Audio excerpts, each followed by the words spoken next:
Ladies and gentlemen, good afternoon.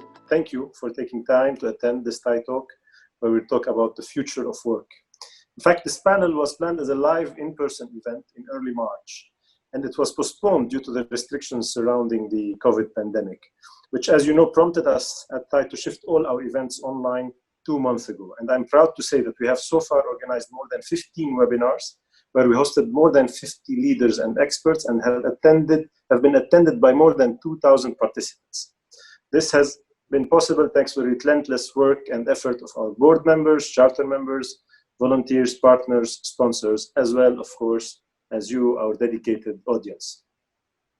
But COVID-19 did much more than disrupt our plans. It has caused immense damage on people, society, and economies. Its impact will be felt for years, but it also accelerated a digitally enabled future and evolved the nature of work as we know it. And I wonder if it's only about being virtual and online, or will there be a forced examination of all of our corporate ecosystem globally? And while I believe this topic deserves a whole summit, joining us today are 6 of the best and brightest minds in the region to answer all these questions in the coming 1 hour or so. While I introduce them, I would like also to say that we're putting a poll up soon, so take the time to answer the poll, and I'll go ahead and introduce our fellow panelists and speakers. So to start with, Dalia Lane, who's the Head of Products and Services of Higher Education and Career Success at Pearson Middle East. Lulu Khazenbaz, Founder and CEO of Nabish. Mona Hamdi, Teaching Fellow on Ethics and Future Technology at Harvard University. 2 of our fellow TiE Dubai charter members, Nitin Anand, Vice Chairman and Board Member of Skyline University College, and Raed Hafiz, Managing Partner of Newmite Consulting.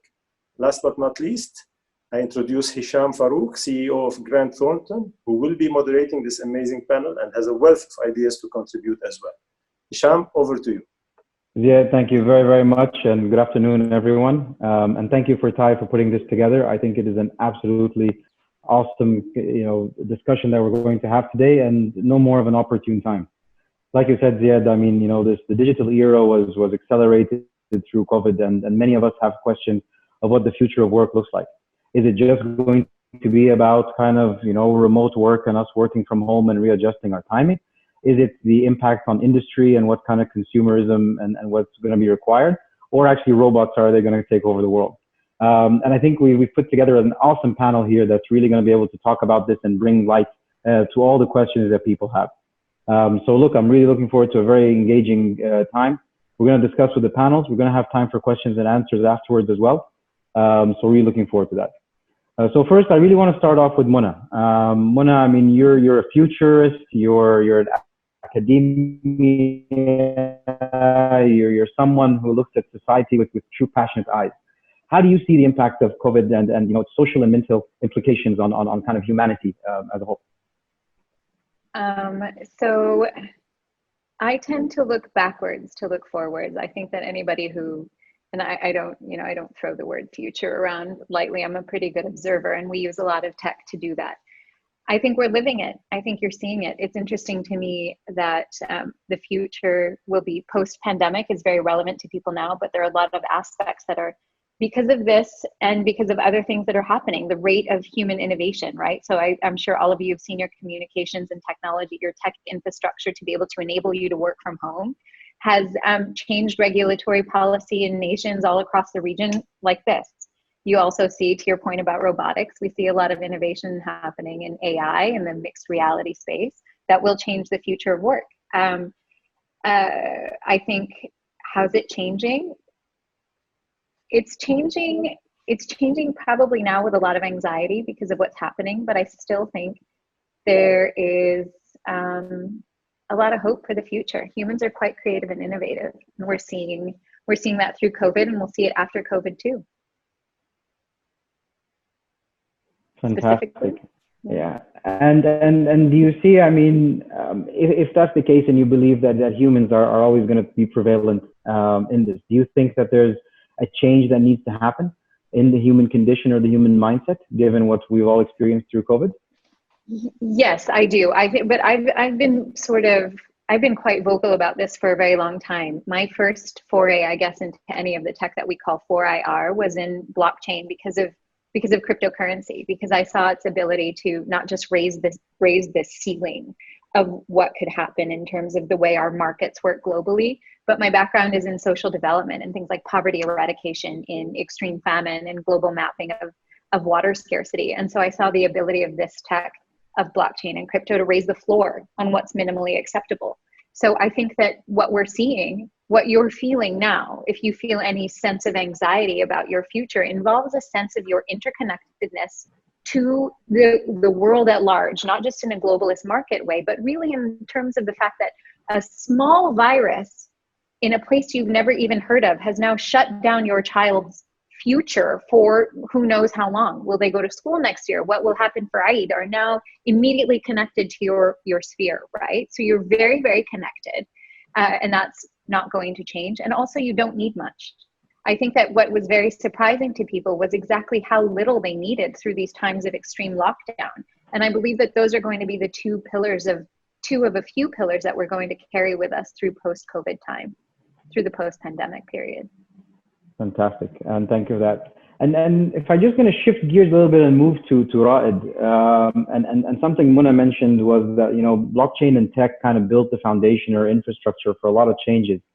And given what we're seeing now, kind of in the, you know, the reliance on this digital world, Raed, how are you seeing, or how are you advising your clients in relation to their companies in building that platform and be able to be sustainable and manage it, you know, away from the corporate anxiety that Mona had referred to as well? Sure. Thanks. So, I mean, we've obviously been, I think most of us have seen this character comic strip that talks about COVID being the number one influencer on digital transformation. We've been driving, or been advocating the need for further automation, for digital transformation, removing the robot out of the human role from the work daily work life. And with COVID and the need for work having to be accomplished remotely, not with face-to-face interaction, that accelerated the need quite significantly.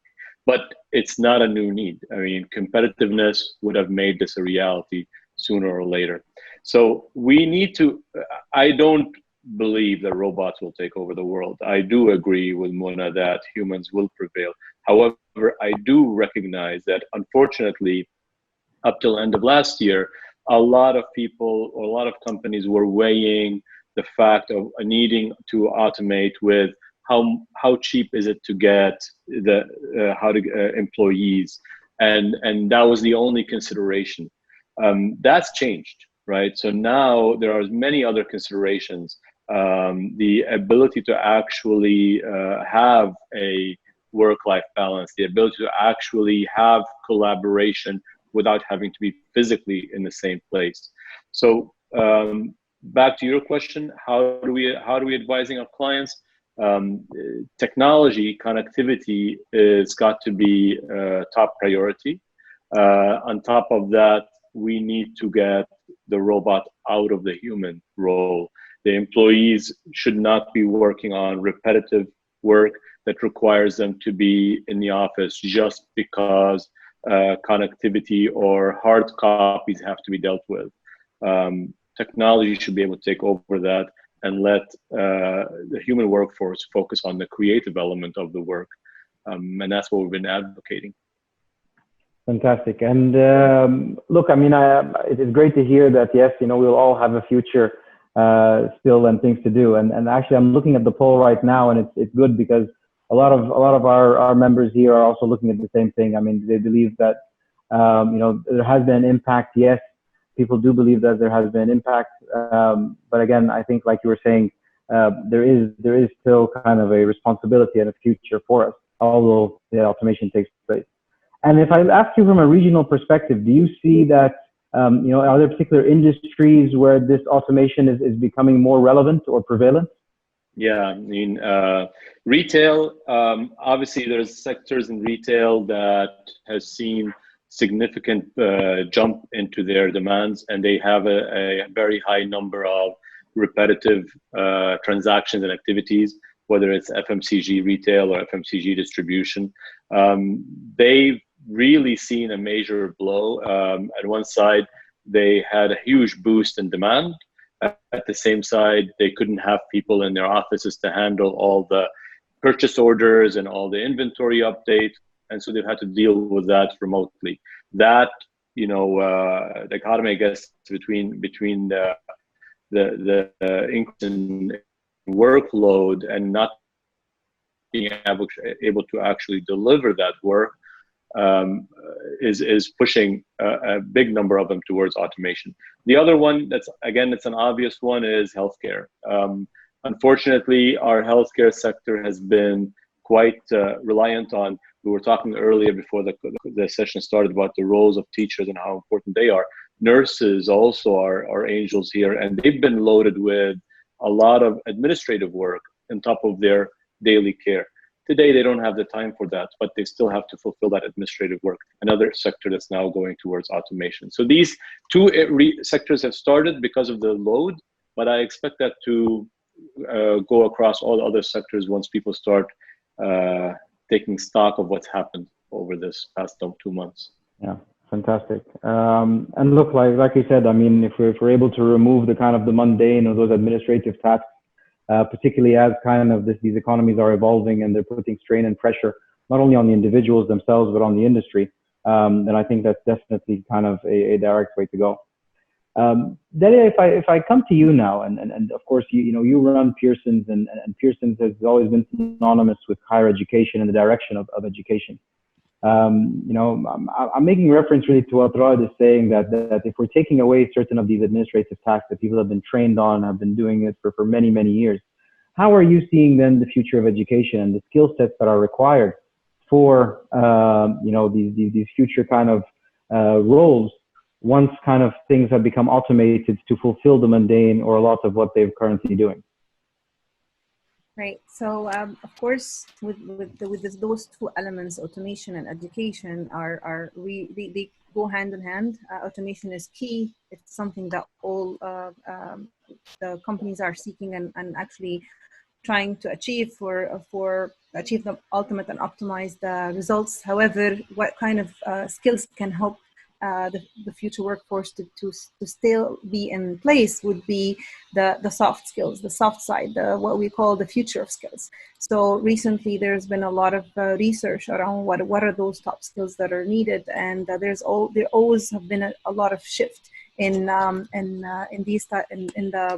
order of the skills. So in 2015, for example, the Future Jobs Report from the World Economic Forum had in the top 10. It had, for example, quality control as one of the really important skills. And if we look at the 2020 skills, the top 10 skills, this have definitely been eliminated because this is something that can be automated. But what came up on top was critical thinking, complex problem solving, as well as negotiation and the cognitive strategies and skills. But what would really now become more urgent and become more important for after post-COVID is the resilience, the grit mindset, and actually taking this as an opportunity rather than taking people down. And this is something that employers will definitely look for. So these are the skills that one should equip themselves with and ensure that they are able to develop such skills. This is something that is developable and one can work on themselves to develop in such areas. Wow. So I mean, what I'm hearing from you is that, historically our understanding of education has always been technical, has always been in a process of textbooks and what is really there. What you're telling us now is that, even the research a little bit before COVID, and I guess accelerated COVID, is that it's more about the soft skills and what you're telling me about grit, and actually teaching people resilience. And you're saying that these are skills that actually can be taught. Could you elaborate further on that as well, please? Absolutely. So yeah, there has been studies is that you are able to develop your grit skills, and something it's not taught, but it can be acquired. But you have to be open, and you have to be, and I'm sure Mona can add a lot on that. But this is something that there are courses and assessments that can measure your grit ability and where do you stand, and also gives improvements on how can you grow and how can you develop, and where do you stand compared to the population and compared to your colleagues, because it's a huge trait that employers look for in such tough times. People can just quit. We see it across all levels. It's hard time, but the people that will pass and continue and actually take it as an opportunity, those are the ones that will strive. We actually have run a global employer survey, and the results mainly about hiring employees without a degree has become kind of normal before, especially in particularly when we looked at the UAE data. This is something that was, 10 years ago, it wasn't even on the board. Like, you wouldn't even imagine that if you apply for a job, you wouldn't have a degree there. By now, we've seen that 58% would consider, 20% are already doing so. So this is something, putting the skills forward and looking is something that they are looking for, because this is where you develop. So there are short courses, there are macro credentials, so you can stack up those missing skills that you need. Of course, technical skills are definitely going to be required, given all the discussions that we have and the importance of it. So this is something also to the soft side and the technical side to get us going. Wow, fantastic. So, and when I am going to come back to you in a little bit, but I just want to stay on this point because what you're telling me now, and if I kind of build up on what was Rod saying before, is that we have kind of these kind of roles which are going to shift into the mundane is going to become automated to a certain degree. And we've got, robotic process automation in place, and more and more people and industries are picking it up. What I'm hearing from you, Dalia, is you're telling me that actually these micro credentials, these soft skills, these, building up this level of grit, and actually somewhat reinventing yourself and showing yourself in that presence, that's what's going to have value. And even if it's not going to have, your standard educational process, you will still have value and presence that will be required in the marketplace. And so maybe if I'm gonna take it a little bit forward and go to Lulu now, and Lulu, you've actually been kind of the frontier in building kind of what we today call the gig economy with Nabish, but allowing kind of the freelance world to come into play and be accessible to the marketplace. And this, of course, is a model that many people in the COVID area have brought out as well. So not just the automation, but the freelance model. How do you see then, the role of this, and particularly then the skill sets that are needed, given this evolutionary change that is taking place, and what Dalia and Raed have kind of relayed on? What Dalia spoke about, the soft skills, I think is a crucial aspect of taking the gig economy forward. One of the biggest challenges actually we faced as a platform on both ends of the equations, whether it's the employers or the freelancers, usually there's a kind of a lack or a mismatch of in communication. There's a mismatch in expectation in project management. So these soft skills are very critical, and not everyone has them. And it's very easy to get them because there's a lot of resources out there, free resources, books, where you can go and you can really educate yourself and get to know how to best deal with, manage expectations and negotiate and write clear briefs and so on. So this is a very important point. Now, there's a couple of things I wanted to note that, we call it the gig economy.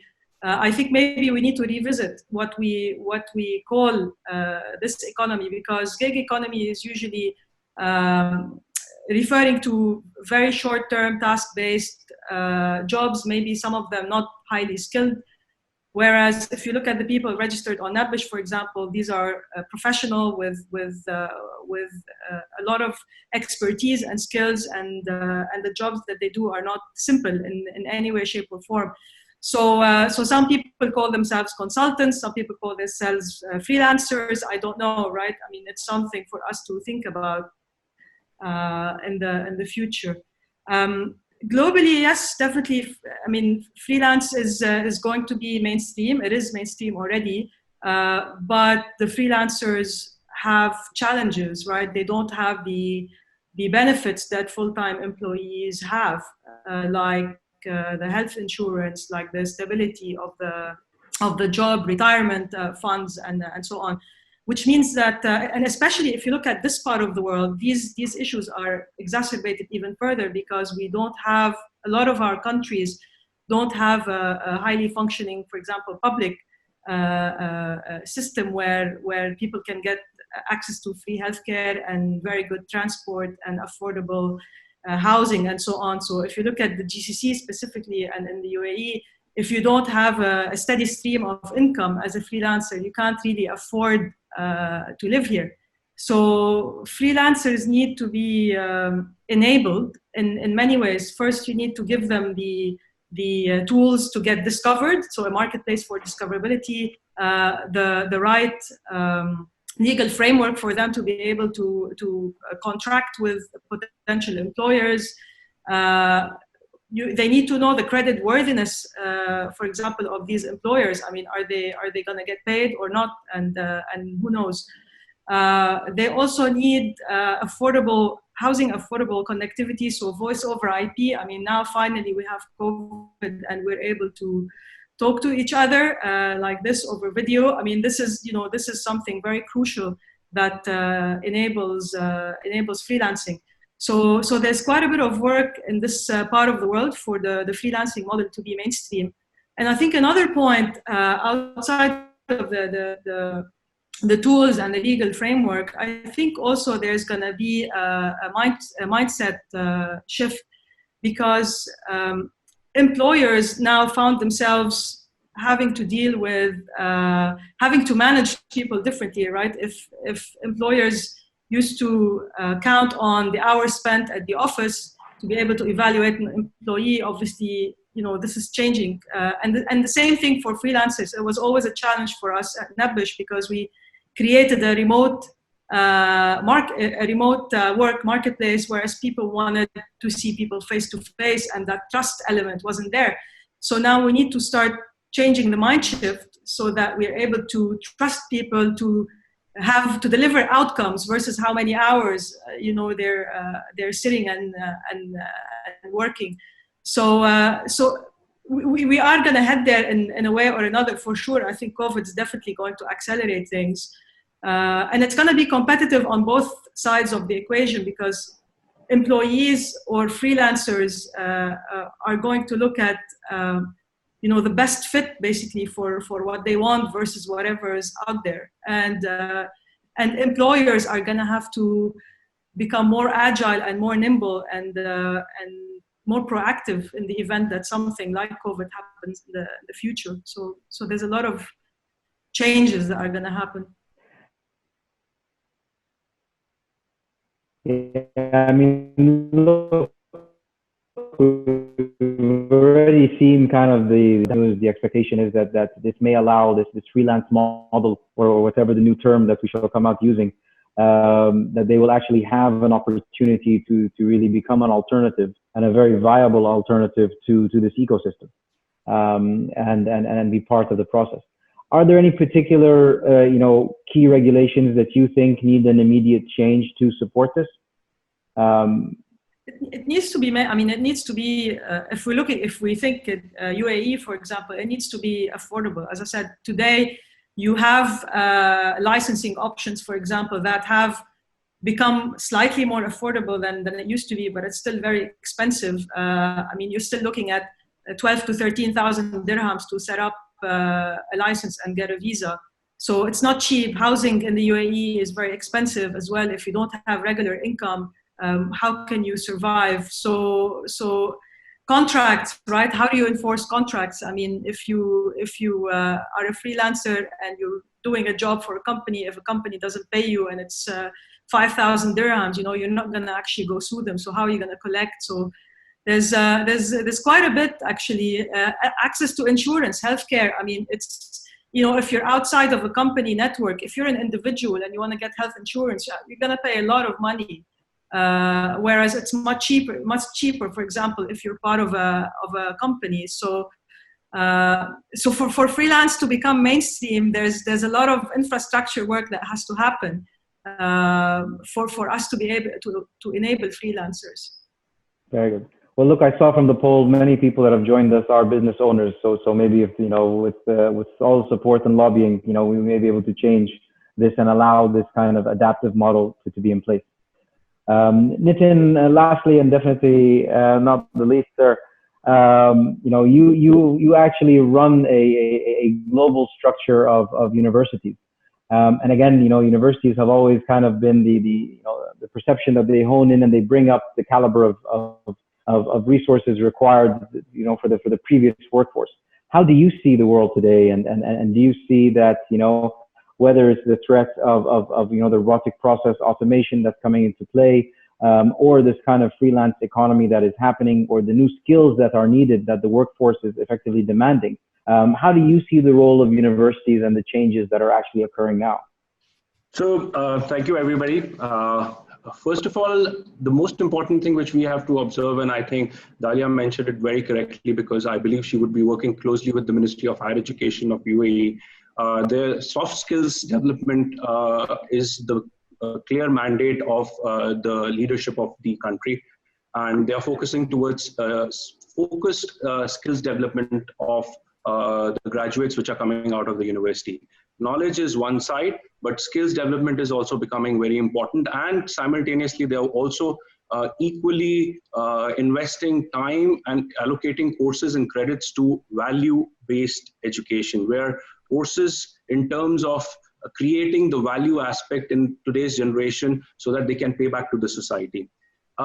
Looking at the trends of education, if I would want to talk per se, yes, we have been transforming. We are not transforming from today. We have been transforming from last decade, where things, where teaching has gone, teaching and learning both has gone online. There is a lot of content. There are a lot of today e-universities, e-schools, which have successfully been launched in the West. But when you look at different regulatories across the world, when you come to this part of the world, and if you go to developing countries, there is a long way to go in terms of them understanding that technology is something which is paramount, and it is definitely going to take over the brick model to click model, where today's generation would want to have the aspect of touch and feel, where teachers need to be in front of them in the classrooms. But time is not far. I would say this COVID would have only accelerated the transformation. What was supposed to happen in 2030 would happen in 2025. But if you would say that tomorrow, if things open back, normalize, and everything is going to turn around, and we will have a very different workspace as far as education is concerned, I would like to, have a difference of opinion there, because everything needs its own time to mature. I was just having calls with most of our faculty members who have been working now for over 3 months from home, and students have been learning from home. And I do this generally every year to see what's reality on ground. And students want to come back to the university, faculty want to come back to the classroom.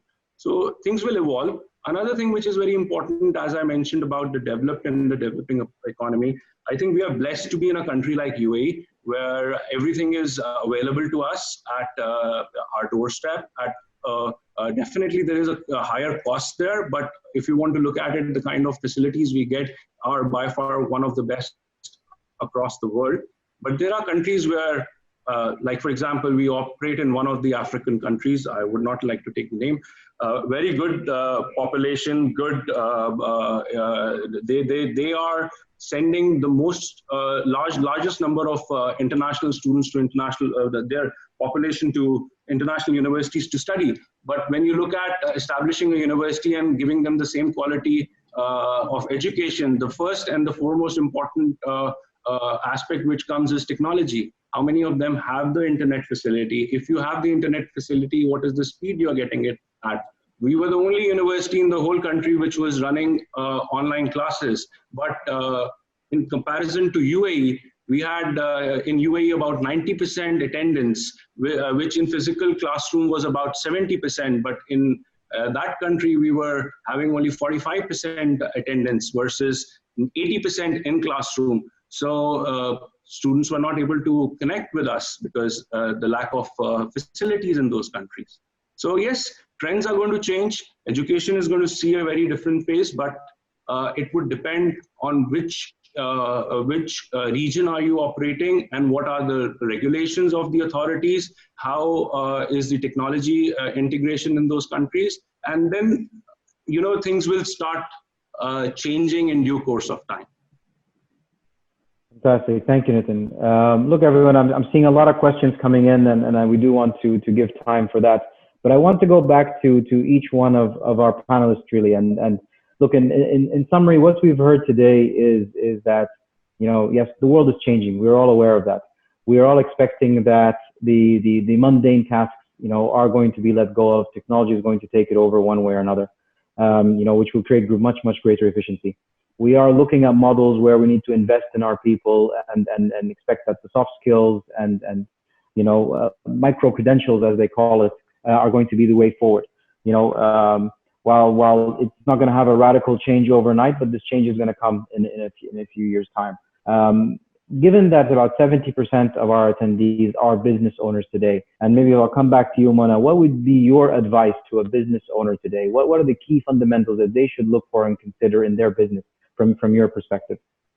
You mean in the next 6 months, you mean, or in the next 10 years? What time? No, 10 years is way far for all of us. Let's stick to the 6 months.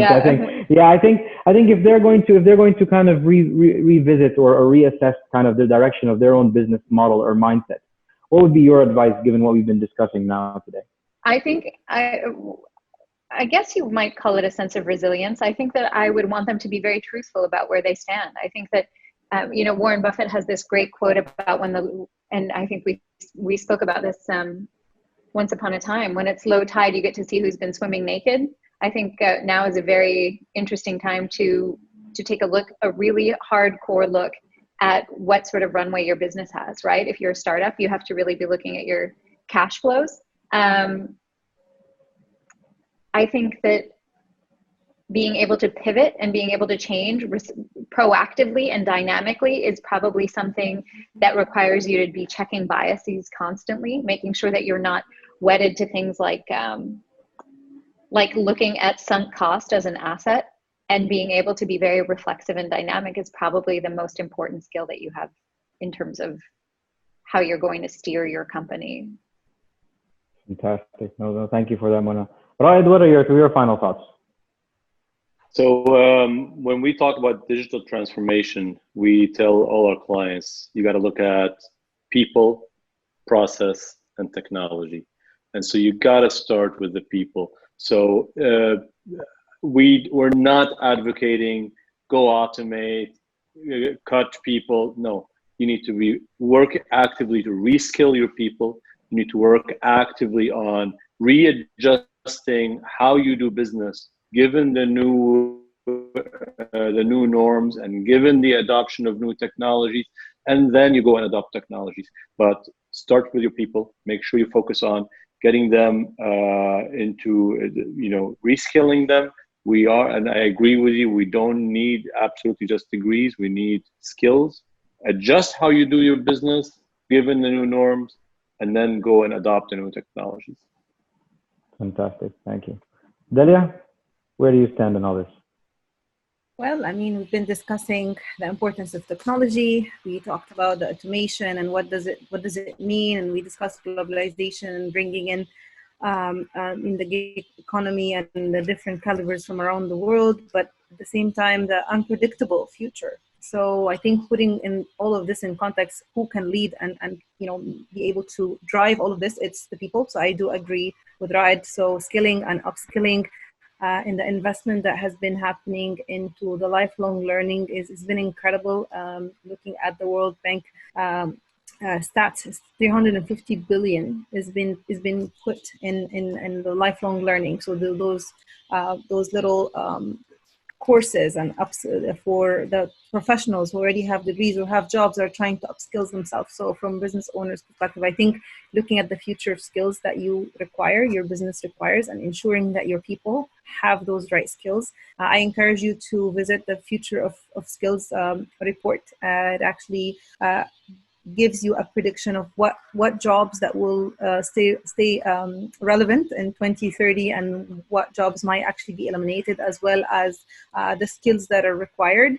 So looking at that, visiting this, we can share the link. It's publicly available, and looking at what skills your people need and making sure that you develop them.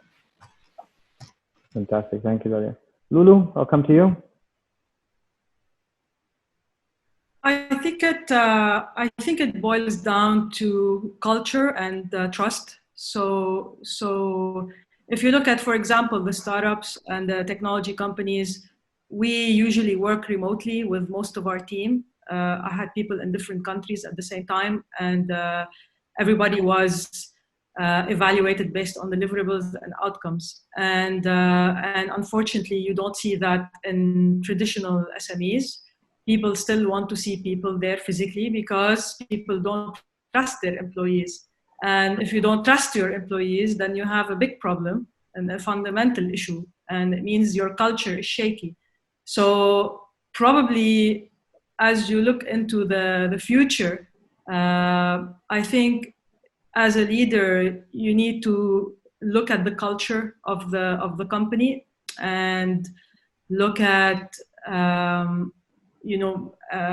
ways to, let's say, steer the ship in one direction and make sure everyone is on board. And whoever is not on board is probably better off outside your organization. And we need to start, trusting people more and give them the benefit of the doubt. And if they deliver, great. And if they don't, then they have to find some other way. But we need to change the way we work. We need to change it. It cannot stay. It cannot stay the same. Very true. And Nitin, last points before we go to Q&A.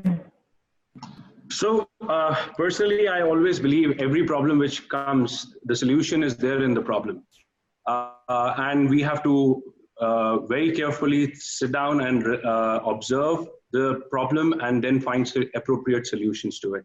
I would 100% agree that current time requires us to focus completely on understanding the impact on our business. If we want to evaluate things, what will happen after a year, after 5 years, after 10 years, I think it's a very, very long-term perspective. We should look at the impact and try to reduce the impact on our business. If on a scale of 10, I'm going to go down to 5, I should do efforts to stop it at 7 or 8. That should be my focus first. Second focus should be to look at our manpower.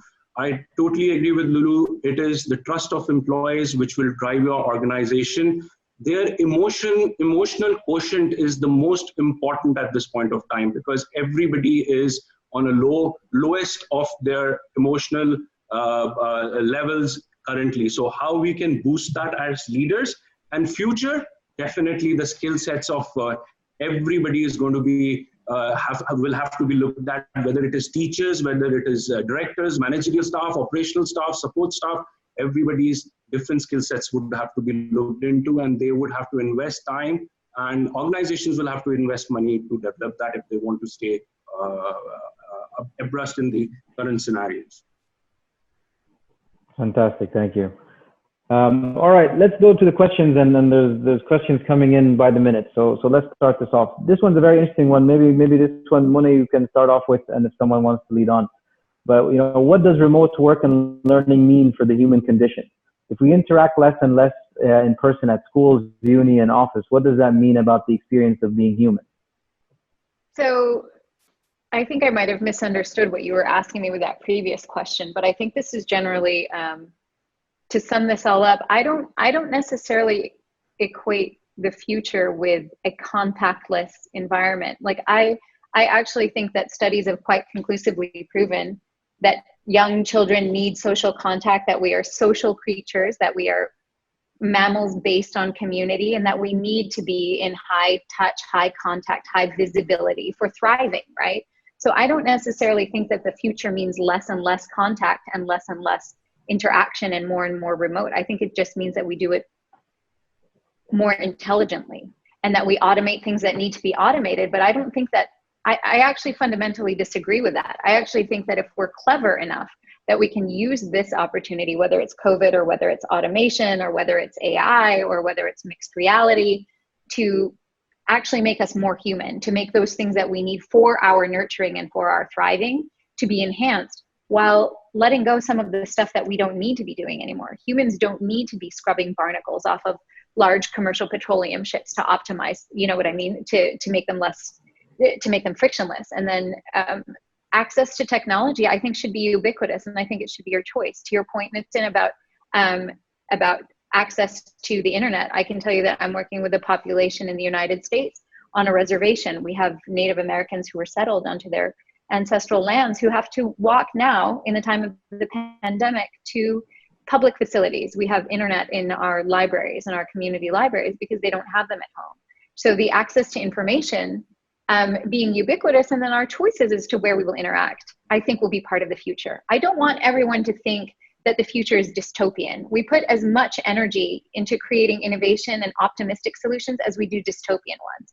And if humans go where your eyes are fixed, let's focus on these things that are going to bring us closer together and bring us more human. Don't you miss your family? Don't you miss being around people? Don't you miss hugging someone without reservation? That's because you're human. Hang on to that and create solutions and create environment and infrastructure that will facilitate that. Cities aren't going to go anywhere because we're going to need to be in contact with one another. But what will happen will be a draw away from cities because you don't need to be there all the time. So governments, regulators, businesses should create tax incentives and infrastructure to allow you to do the work in New York City that you don't have to do in New York City, and then go to New York when you need to, or be in Dubai when you need to. I don't think the future is as dissected as we want to make it seem. And I don't think it's going to be that much different, because we still are, to Nitin's point, human, emotional creatures who need one another. Fantastic. Always love the optimism. Lulu, this is an interesting question. It says, it's the truth. Yeah. It says, in the future, is it possible that one question could disappear from the recruitment process, which is, what is your current salary? So how do you see salaries in the future and its impact now? This is, there's a lot of things I dislike about recruiters, and putting people in boxes is one of them. One of my biggest driver to become an entrepreneur actually is because I was always put in a box, and even though I like to do different things outside of my area, I couldn't in a full-time job. In the corporate world, let's say, because I was always put in a certain box, and the headhunters are the gatekeepers, and they keep you out. So I think, it's there's a lot of questions like that which we shouldn't be asked, and also, to be honest, you shouldn't have to answer them anyway. Unless it's a requirement by the employer that you give them a salary certificate from the previous employer. I don't think you have to provide this number. The answer to this question is, what is the role that you want me to do, and how strategic is that role for the business, and therefore what's the value of that role, and that's what people should be paid upon, not because they're men or women, or they're 15, or they're 45, or whatever. It's basically, what is the role? Are you fit for that role? How important is this role? And therefore, what's the compensation for it? And I wanna add, sorry, one more point on that, because as a woman, I've recently witnessed a couple of things. Which I think we should talk about them. I've been seeing a lot of discrimination when it comes to women, because when it comes to, for example, salary cuts or salary increases, if the woman, for example, has a husband who is working and doing well, it's actually a factor when it comes to increasing or decreasing her salary. So I think we need to be we need to, as women, get the salary that we deserve, not because we're married or we have a safety net or our husband has a great job or my dad is a millionaire. So there's a question on women. I'm leaving that because I know if we talk about it now, we won't stop. But look, I mean, what I'm hearing from you is, by the way, what I'm saying is a fact. It's not. It's not a. It's a global fact. It's a global fact. Men yeah. apply for jobs. Men apply for jobs when they feel 60% qualified. Women apply for the same jobs when they're close to 100% certified. And then what Lulu said to the point about salary, women make about 74% of what men make, pound for pound, ounce for ounce, kilogram for kilogram, hour for hour. So she's right. If anybody's doing that to you, if there are any women who are watching, you need to file a complaint and demand, but better again, pay. Look, I think the world is definitely changing now, but coming to, you know, what Lulu was saying, that if today we start valuing people not on their historical salary structures, but on their added value, and this goes across gender and it goes across kind of their skill sets and their requirements, then I think this is the right approach and the right direction to finding that equilibrium across everywhere. I want to come to you, Raed. There was one question on the industry experience, and it was talking predominantly on finance and accounting and other roles. And do we see that you know, is there going to be any role for these people in the future? Absolutely. I mean, I don't think any finance and accountant went to school because they wanted to spend 8 hours a day of just typing in journal entries, or you know, reading a paper and copying the data and typing it into an ERP.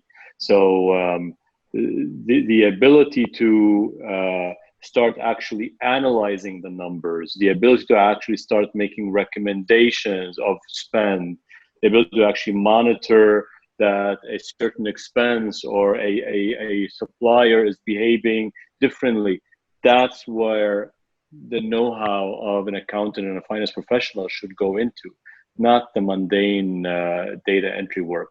So is there a need for them? Absolutely. Is there a need for the robotic part of the work to be done by a human? Absolutely not. Very good. Deli, I want to come to you on, there's a few questions on how do we evaluate the performance of employees now? And I guess it's driven by two factors. One, on the basis of the remote work, but also on the skill sets and the requirements. How do you see that, and what could you kind of add into that? That's a very interesting question, and I think it's a very tricky one. I think Lulu mentioned a great point around trust. So evaluation, you know, it will always come, if it's something that's written, people are writing a feedback, it's going to be based on, you know, are you trusting what's coming in? So there has to be kind of a normal outcome, that expectation that is set for the role, rather than, you know, a task-based driven type of role. It's an outcome based, and then with this outcome there's a specific timeline, and this is how they should be perform, like how the performance is going and how they're measured against it.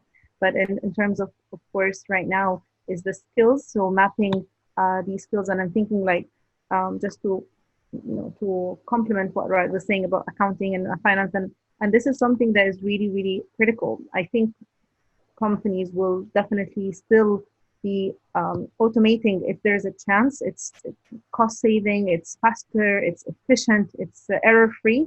However, when it comes to decision making and judgment and analytical skills, these are the critical aspects. And this is where if I have those really loyal, gritty employees that I can trust, I would work on their performance, their skills, and upskilling them to ensure that they have those decision-making analytical skills that will help them grow, and of course the business grow. Fantastic. Nitin, a few questions have come to you in relation to, you know, just from an educational perspective, but on e-learning and kind of also the innovation on experiential learning. I mean, do you see there's going to be an accelerated level of new forms of learning that are going to come through, which could actually then also support kind of people building on those micro credentials, you know, away from a static kind of university period? Definitely. We are already seeing a lot of, if I want to use examples of our faculty member and staff members working from home, a lot of them have been gathering a lot of certifications. Now, yes, some of them are paid for, some of them are free, some of them are pre-recorded sessions, some are interactive sessions. So e-learning is definitely the way forward, but we will have to see the implementation of this depending on how fast across the world, we are looking at universities and schools opening back. If we have to believe certain recent circulars, that there is already a circular gone to schools and universities in UAE asking 3 scenarios, and one of the scenario is that the whole academic year 2021 is completely on e-learning platforms. I see a very different world altogether in terms of classroom environment, teaching and learning. But these are now very subjective at this given point of time. Yes, penetration is obviously there. It is not something which is new. It has been happening over the years. But how it goes forward, we will have to evaluate how the regulatories and how the virus, the impact of the virus is, and how long the children will have to stay at home. Very true. Changing times. All right. Just cautious of time, I'm going to take the last question here, and I guess I'm going to amalgamate it with a few questions that have come through, and it's really about how do I guess it's the inclusion of people working from home. So I think from one side it's about if we have this process where we can work from home. Coming to Mona and Lulu and Dalia's points in particular on the basis of inclusion of gender and giving them greater opportunity. But also, how do we ensure that we retain that excitement, that motivation, and that culture through this digital or remote working environment? And I'd like to open this up to the panel as a final kind of comments and questions from what we're seeing. Mona, you want to take a stab at this? I think Lulu wanted to go first, but I definitely would love. Go ahead. All right. Okay, thanks, Mona. It's going back to Mona's point. It doesn't mean it's a contactless world. I mean, we're still communicating now, and we're still getting ourselves excited, and we're still doing all these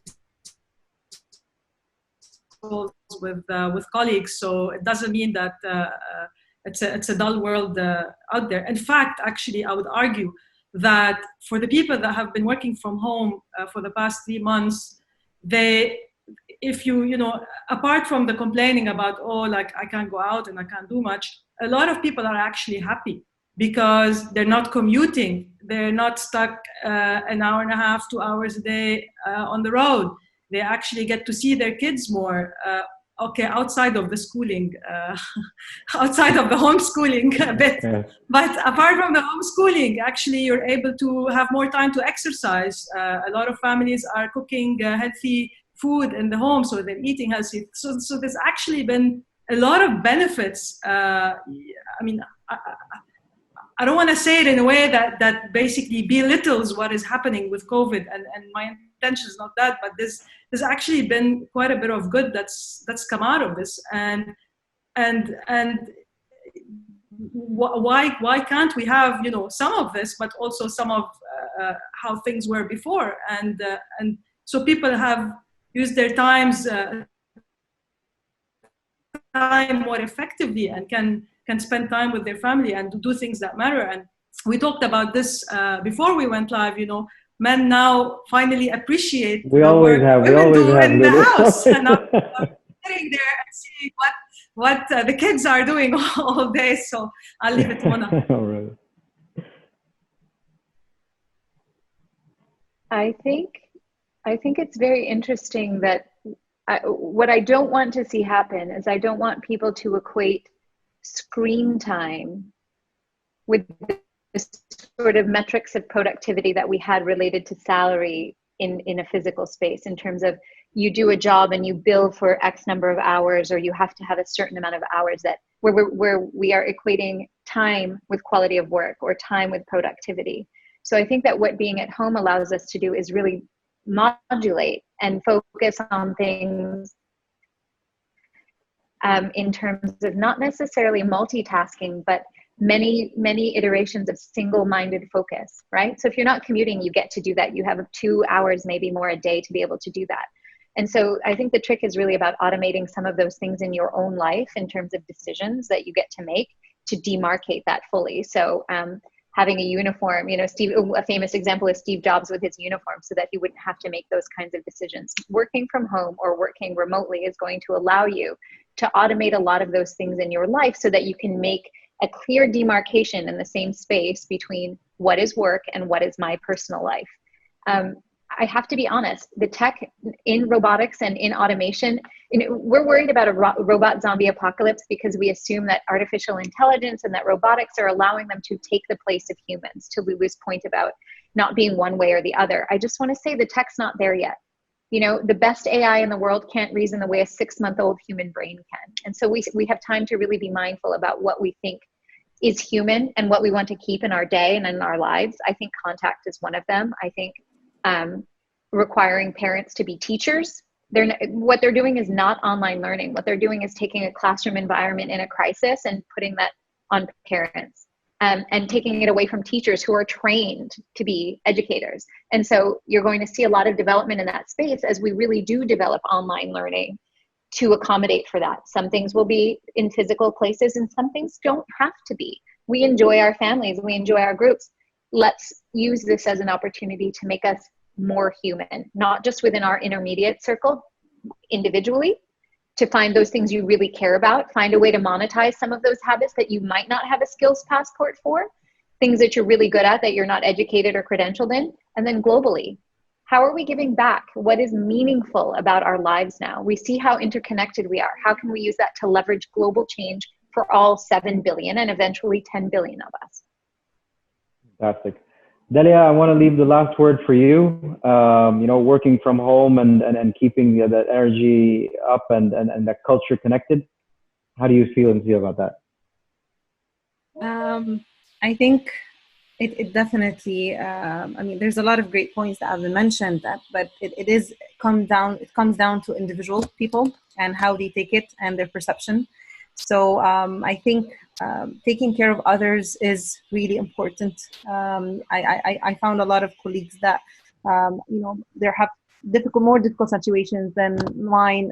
This is the time where we can actually stick together. So in it together is the way forward. Supporting and encouraging. There are a lot of positive sides, but we want to make sure that everybody that we work with also appreciates and sees those little things that Lulu was talking about and Mona was referring to, because there is a positive side at the end. With any drop, there is, we're going to come out of this. But the more innovative and the more creative, I think one thing that came across, like we experienced it ourselves with this situation, we started to create new solutions for our customers. We started to create things that we didn't offer before. And all of that made us very motivated coming to the screen every day, which is not, but we felt there's an impact. And as long as you're feeling that impact, this is where you're going to, continue. So good luck everybody. And we're in it together. Fantastic. Look, respect for everyone's time. I want to thank all the panelists here. Absolutely amazing comments, just elevating the importance and the trueness of humanity and our roles in changing all this together and removing the mundane and making sure that our true humanity stands out. Ziada, handing over to you. Thank you. Thank you, Hisham, for the exquisite moderation. Thanks to Dalia, Lulu, Mona, Nitin, Raed for their amazing contribution. Ladies and gentlemen in the audience, I thank you again for being with us today. I hope you enjoyed the exciting conversation, interesting insights. We do have one more event before we break for Eid, so tune into our TiE Hustle workshop on Friday at 3 p.m. Details on the website, and Cecily will share also in the chat. And we will resume in a week's time. Until then, all of you be safe, stay healthy, and have a relaxing break. Eid Mubarak. Thank you very much.